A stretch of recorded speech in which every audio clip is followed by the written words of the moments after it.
আজকের গল্পে এমন কিছু ঘটনা ঘটবে যা কেউ ভাবতেও পারেনি। শেষ পর্যন্ত না দেখলে গল্পের আসল রহস্য বুঝবেন না। সকালে আরোহীকে সাথে নিয়ে রুমে প্রবেশ করার সময় আশ্চর্যজনক একটা জিনিস দেখতে পেলাম। কুসুম ভাবিদের ফ্ল্যাটটা আমাদের পাশেই। ভাইয়ের ঘর থেকে হাসাহাসির শব্দ আসছে, তাও একটা মেয়ের কণ্ঠ শোনা যাচ্ছে। কুসুম ভাবি তো বাসায় নেই, তাহলে কে? আরোহীকে বললাম, ভেতরে যা, গিয়ে একটু ঘুমিয়ে নে, আমি আসছি। আরোহী ভেতরে গেলে আমি কুসুম ভাবিদের বেডরুমে উকি দিলাম। উকি দিয়ে বেশ অবাক হলাম। নতুন সে কাজের মহিলা আর কুসুম ভাবির হাজবেন্ড আপত্তিকর অবস্থায় ঘরের মাঝে আছে। দেখে পায়ের নিচের মাটি কেঁপে উঠল। এটাও সম্ভব?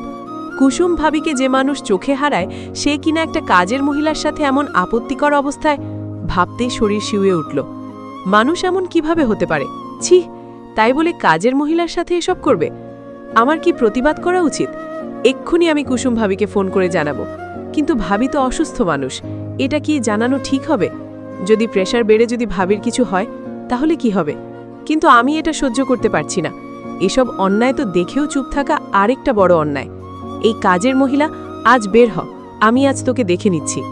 রাগে ফুঁসতে ফুঁসতে রুমের মধ্যে প্রবেশ করলাম। কাল রাতে আয়াস আলু ভর্তা আর মাছ ভাজি করতে গিয়ে তেলের ছেটা লেগে হাত পুড়ে গিয়েছে। পোড়া মলম রুমেই ছিল, নিয়ে আয়াসের হাতে আস্তে করে লাগিয়ে দিয়ে আয়াসের মুখের দিকে তাকিয়ে রইলাম। এই মানুষটা সত্যি আমাকে অনেক ভালোবাসে, বরং একটু বেশিই ভালোবাসে। আয়াসের কোপালে চুমু দিয়ে উঠে যেতেই আয়াস আমার হাত টেনে ধরে কাছে নিয়ে বলল, সকাল সকাল বউয়ে এত মিষ্টি আদর, দিনটাই সুন্দর যাবে আজ। আপনি জেগে আছেন? হ্যাঁ, মাত্র ঘুম ভাঙল কারো ঠোঁটের উষ্ণ ছোঁয়ায়। ধ্যাত, এসেছে তোমার বোন? আপনি কি জানতেন বোন আসবে? হ্যাঁ, তোমার খালামণি ফোন করে বলল আরোহী যাচ্ছে। আমাকে তো বললেন না। বললাম না, বিকজ না জানার ভান ধরছিলাম। আমি অনেক কিছুই জানি, বাট না জানার ভান ধরি। মানে? কাছে এসো না, তোমাকে জড়িয়ে ধরতে ইচ্ছা করছে। কথা ঘোরাচ্ছেন কেন? আয়াস আমাকে ওর কাছে টেনে নিয়ে বুকের সাথে মিশিয়ে নিয়ে বলল, এই যে সারা রাত চিন্তায় ঘুমোওনি, আমি সেটা জানি। অশান্তিতে রাতে ঘুমোওনি দেখে আমিও ঘুমোইনি। আমি তো সবই জানি, শুধু দেখছিলাম তুমি নিজ থেকে কিছু বলো কিনা। আরোহীকে সেই গাজীপুর থেকে নিয়ে এলে, অথচ আমাকে কিছুই বললে না। আচ্ছা, আমি কি শুধুই তোমার স্বামী, নাকি একজন ভালো বন্ধুও? কিছুই কি শেয়ার করতে পারো না? আমাকে কি বন্ধু ভাবতে পারো না? তোমার বিপদে সবার আগে কি আমাকে স্মরণ করতে পারো না?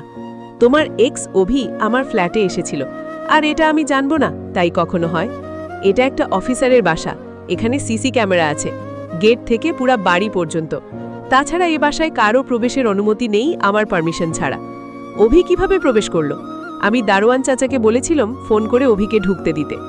আমার জীবন আমি আর 5 জনের মতো হতে দেব না। মুগ্ধতা, বউয়ের এক্স বিএফ বউকে ভয় দেখাবে, আর আমি সেটা মাথা পেতে মেনে নেব? এটা কি সম্ভব? রিলেশন ছিল তো কি হয়েছে? তুমি কেন ভয় পাও বলো তো? এক্স বিএফ এর সাথে অনেক কিছুই থাকতে পারে, কারণ তখন তাকে ভালোবাসতে, তাকে ট্রাস্ট করতে, তার সাথে বিয়ে হবে এমনই ভাবতে।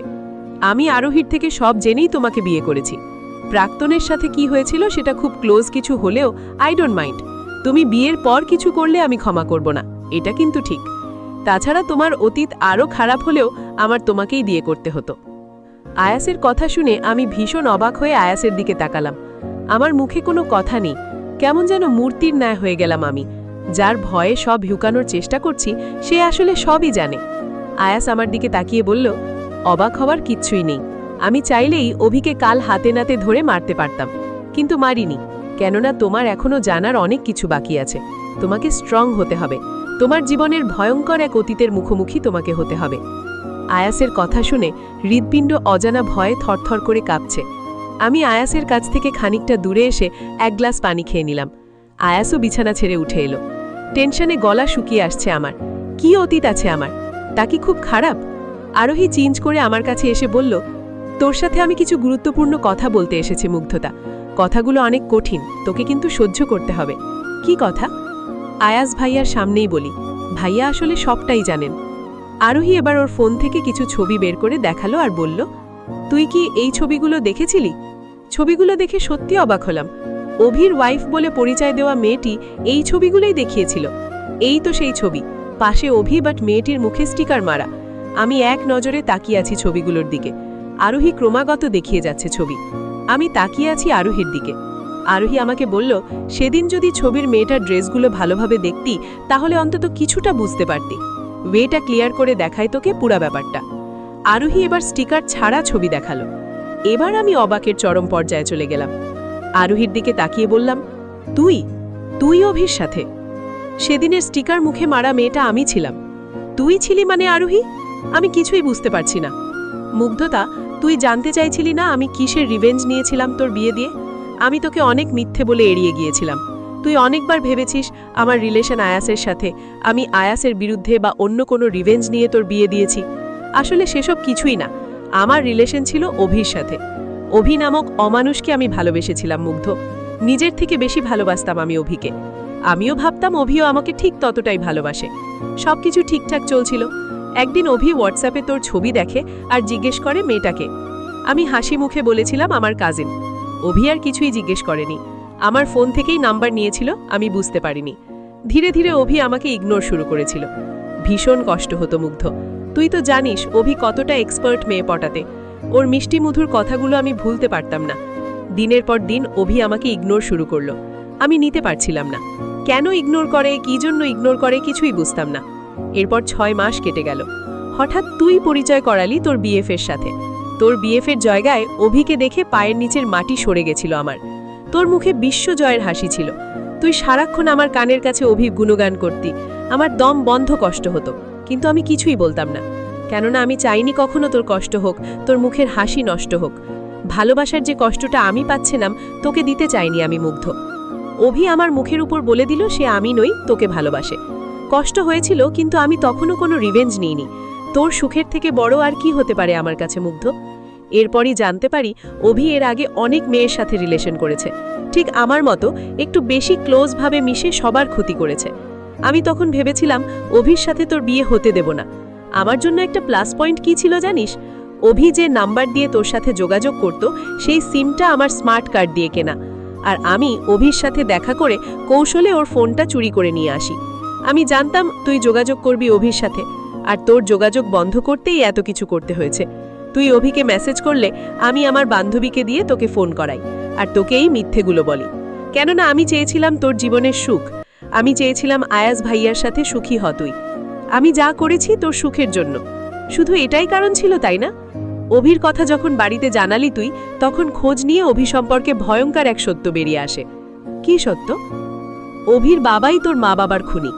মানে? আমাদের মা বাবা তো জীবিত। আমাদের নানা নানুর 2টো মেয়ে নয়, 3টে মেয়ে ছিল। তুই মারুফ আনান আর রুহানা আনানের মেয়ে আহিয়াত আনান মুগ্ধতা। হোয়াট? আয়াস ভাইয়ার আম্মু তোকে যে বিভৎস খুনের বর্ণনা দিয়েছিল ওটা আর কেউ নয়, আমাদের মেঝো খালামণি আর খালু। ওরাই তোর মা বাবা ছিল। খালামণি কখনো তার শ্বশুর বাড়িতে যায়নি, কারণ তাদের লাভ ম্যারেজ ছিল। আয়াস ভাইয়ার আম্মু তোকে সবটাই বলেছে। সে রাত ছিল কালো রাত্রি আমাদের পরিবারের জন্য। যেদিন ছোট্ট তোকে রেখে খালামণি আর খালু সবাইকে ছেড়ে চলে যান। ছোট খালামণি অবিবাহিত অবস্থায় মা হিসেবে তোকে কোলে তুলে নিয়েছিল। খালু তোকে সহ বিয়ে করেছিল। অভির বাবা তোকেও খুন করার জন্য খুঁজছিল। তাই আয়াস ভাইয়ার আম্মু তোকে তাদের কাছে রাখেননি, তোকে ছোট খালামণি আর খালুর হাতে তুলে দেন। খালু যেখানে জব করত সেখানেই তোকে নিয়ে মানুষ করেছেন। অনেকে বলতো তুই ছোট খালামণি আর খালুর অবৈধ সন্তান। বাবার বাড়ি থেকে সন্তানসহ কারো সংসারে যাওয়া কম কথা নয়। মা বাবার অভাব তোকে বুঝতে দিব না বলে তোকে নিজের সন্তান হিসেবে মানুষ করেছেন। তুই আয়াস ভাইয়ার মামাতো বোন, একমাত্র মামার একমাত্র মেয়ে। আয়াস ভাইয়ার আম্মু একমাত্র ভাইকে হারিয়ে সবসময় চেয়েছে ভাইয়ের মেয়েকে নিজের ছেলের বউ করতে। তোর জীবনের এই ভয়ঙ্কর অতীতের জন্য সবাই তোকে আগলে রেখেছে সবসময়। আমি অবাক হই ছোট খালামণি আর খালুকে দেখে। কি নিখুঁত ভালোবাসা তাদের তোর প্রতি। এখন তুই বল মুগ্ধতা, যে পরিবারের জন্য তোকে এতগুলো বছর পালিয়ে মানুষ করতে হয়েছে, সেই পরিবারে তোকে বউ করে পাঠাতো ফ্যামিলির মানুষজন। তোর মা বাবার খুনি পরিবার ওরা। তুই আজ সব সত্য জেনে কি বলবি? আমরা কেউ কোনো ভুল করেছি? 2টো পরিবারের মানুষের 2জন প্রিয়জন কেড়ে নিয়েছিল ওরা। উপযুক্ত প্রমাণের অভাবে আজও ঘুরে বেড়াচ্ছে ওরা। মুগ্ধতা, তোর মা বাবার ঘাতক আজও ঘুরে বেড়াচ্ছে। কোনো শাস্তি হয়নি ওদের। মাথাটা ভয়ানক চক্কর দিয়ে উঠল। চোখ ঝাপসা হয়ে গেল আমার। চারদিক ভোঁ ভোঁ করে ঘুরছে। আচমকা মাথা চক্কর দিয়ে পড়ে গেলাম আমি। চোখ খুলতেই নিজেকে আবিষ্কার করলাম ভিন্ন এক জায়গায়। ঝাপসা চোখ দুটো পুরাপুরি স্পষ্ট হতেই কিছুটা বোধগম্য হলো সবকিছু। এটা হসপিটালের কেবিন রুম দেখেই বোঝা যাচ্ছে। আমার হাতে স্যালাইন ধরানো, পাশে অক্সিজেন মাস্ক। মাথাটা ভীষণ ভারী হয়ে আছে আমার। আম্মু আর বাবা দুজনে আমার 2 হাত ধরে রেখেছে। তাদের চোখ দিয়ে পানি পড়ছে অঝরে। খালামণি আর খালুও পাশে আছে। আয়াসের আম্মা আর বাবা আমার মাথার কাছে বসে আছে আর মাথায় হাত বুলিয়ে দিচ্ছে। আয়াসের আম্মার চোখে বৃষ্টির ঢল নেমেছে। অয়ন আর আরোহী দাঁড়িয়ে আছে শ্রুতির হাত ধরে। মামা বাড়ি থেকে মামা মামিও এসছে। আয়াস নিথর হয়ে তাকিয়ে আছে আমার দিকে। উস্কো খুস্কো চুল, লাল চোখের মণি। আয়াসের দৃষ্টি নড়ছে না, পলকহীনভাবে মন খারাপ করে তাকিয়ে আছে আমার দিকে। আমি চোখ খুলতেই সবথেকে বেশি কাঁদল বাবা আর আম্মু, সাথে আয়াসের আম্মা। আম্মু আর বাবার কান্না থামানোই যাচ্ছে না। এমন কান্না আমার বয়সে আমি দেখিনি। আম্মু কিচ্ছু বলতে পারছে না, শুধু কেঁদেই যাচ্ছে। তাদের কান্না দেখে আমি চিৎকার করে কাঁদতে পারছি না, তবে ভেতরটা জ্বলে যাচ্ছে। সবাই ভীষণ কষ্ট পাচ্ছে। আম্মু, আয়াসের আম্মা, খালামণি, বাবা সবাই আমাকে নিয়ে ভীষণ উত্তেজিত হয়ে পড়েছে। আমার মাথায় হাত বুলোচ্ছে, কেউ হাত মালিশ করে দিচ্ছে, আর নিজেরা বিভিন্ন কথা বলে যাচ্ছে। আমার কেমন লাগছে, ভালো লাগছে কিনা, এসব কোনো কিছুই যেন আমার বোধগম্য হচ্ছে না। আরোহীর কথাগুলো সবার কথা ভেদ করে মস্তিষ্কের নিউরনে নিউরনে ছুটে বেড়াচ্ছে। শিরা উপশিরায় যেন রক্তের সাথে ছুটছে সেই বিষাক্ত কথাগুলো। মানুষের জীবনের অতীত এমনও ভয়ঙ্কর হতে পারে। বাবা আমার হাত ধরে বলল, মা, আমার হৃদয়ের সবথেকে বেশি স্নেহের জায়গা জুড়ে শুধু তুমি আছো। তোমার কিছু হলে তোমার আম্মু আর আমিও শেষ হয়ে যাব। এই 3 দিন তোমার কোনো জ্ঞান ছিল না। তোমার আম্মু একভাবে কেঁদেছে। তোমার আম্মু কতবার সেন্সলেস হয়েছে ঠিক নেই। তোমার আম্মু আর আমার জন্যে হলেও তোমাকে শক্ত হতে হবে। তুমি যদি ভুলে যাও আমরা তোমার মা বাবা নই, আমাদের কি হবে তুমি বুঝতে পারছো? তোমাকে আগলে রাখতে অনেক যুদ্ধ করেছি। তুমি আমাদেরই মেয়ে, মা। বাবার দিকে বেদনাদায়ক দৃষ্টিতে তাকালাম, উত্তর দিলাম না। মুহূর্তের মাঝে আমার মনের মাঝে শুরু হলো বেদনার মহাপ্রলয়। আমার অস্তিত্ব সব যেন বিলিয়ে গেল। নিজের কল্পনায় চলে গেলাম সেই অতীতে। মারুফ আনান আর রুহানা আনানের কবরের কথা বারবার মনে পড়ছে। আমার মা বাবা ওখানে শুয়ে আছি। আমি কোনো দিন বুঝতে পারলাম না যে আমার সবথেকে প্রিয় দুটো মানুষ আমাকে ছেড়ে বহু দূর চলে গিয়েছে। স্বাভাবিকভাবে যদি তাদের মৃত্যু হতো আমি মেনে নিতাম, কিন্তু আমি এটা মেনে নিতে পারছি না আমার মা বাবাকে ভীষণ কষ্ট দিয়ে সময় হওয়ার আগেই পৃথিবী থেকে চলে যেতে হয়েছে। চারদিকে যে সবাই এত কান্নাকাটি করছে, আমার সেদিকে কোনো খেয়াল নেই। আমার মন, চিন্তা, ভাবনা সবটাই আমার অতীতে প্রবেশ করেছে। আয়াসের আম্মা আমাকে ডাকছে, খালামণি, আম্মু সবাই ডাকছে। কোনো কিছুতে কোনো খেয়াল নেই। কেমন ছিল আমার আম্মু, কেমন ছিল আমার বাবা? চোখ গড়িয়ে পানি পড়ছে আমার। পরের পর্ব মিস করতে না চাইলে এক্ষুনি সাবস্ক্রাইব করে রাখুন।